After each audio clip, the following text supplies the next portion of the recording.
Hello everyone and welcome back to the Midwest Imports YouTube channel. Today we're going to be putting in this HPS cold-sided charge pipe. It will run from down here at the intercooler up here into the throttle body. Later this week there will be a video as well of the actual intercooler install. I'm just doing this right now just to get this out of the way. The main point of this, it does restrict airflow and helps a little bit with IATs. Nothing crazy though, so this doesn't do much on its own, but with a bigger intercooler it does a lot. Overall, it's a pretty easy install. All you need is a flathead and a 10 mil. I just opened up the garage for better lighting, so now we can get a better view. First thing you're going to do is take off your intake. And now with that off, it leaves this whole area open. So what we're going to do is take off this clamp down here on the cold side, and then this one right here as well. And now with this flex pipe part in there, out of there, you're left with something like this. Now you're gonna go take these two 10 millimeters out right here and here, and then take off that clamp right there. Alrighty guys, I had to lock in. This part was actually easier just to leave on and just take this one directly off of the throttle body. It's back there, it'd be easier with no strut bar, but I don't want to take it off. So now the easiest step is just keep this separate. I gotta take that off, put that on first, and then just slide the pipe directly in. Alrighty guys, I got this 90-degree coupler in. It comes down back here, over here.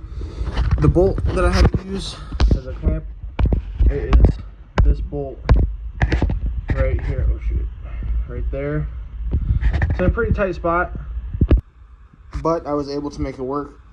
So what we're gonna do next is we're gonna grab the little coupler that goes on the bottom pipe down there. All right, so the next thing you're going to want to do is take out the old sensors and put them into the new pipe right in these holes, and that's the next step. Alrighty guys, and with those sensors transferred over, they're just 8 mil. You can go ahead, and this is just loosely on there. If I can show you, there we go. This is just the mount. Mounts right back up to the thermostat housing where the OEM one went, and clamp them down into there.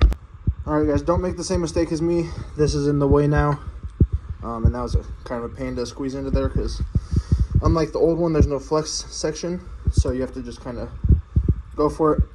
But these rubber mounts have to go under here. That's why there's such a gap. Yeah, so I gotta do that real quick. And now I still have to do the back one. I just wanted to show you what this should look like. Instead of a bolt, it's going to be a stud. It gives you nuts for it too.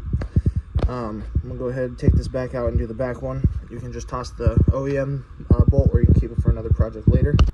Alrighty guys, and with that bottom one tightened, one thing I do want to mention is this is where all the boost is coming from, obviously. So you want to make sure those are tight, otherwise you're gonna have boost leaks, your car's not gonna run right, you're gonna lose boost, you're gonna lose power. So just make sure those are all tight. Now just this one is left up here, I gotta tighten that.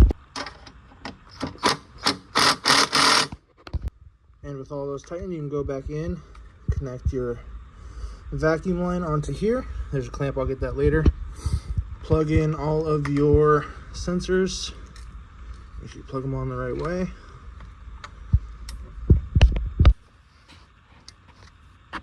They actually included a new clip. This one is better. It's a screw-on clip instead of just a like one you squeeze.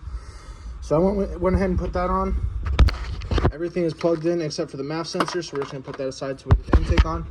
One thing, before you start it, you're going to wipe this down. Otherwise, as soon as it gets hot, it's going to melt all these fingerprints in, just like it did on my downpipe.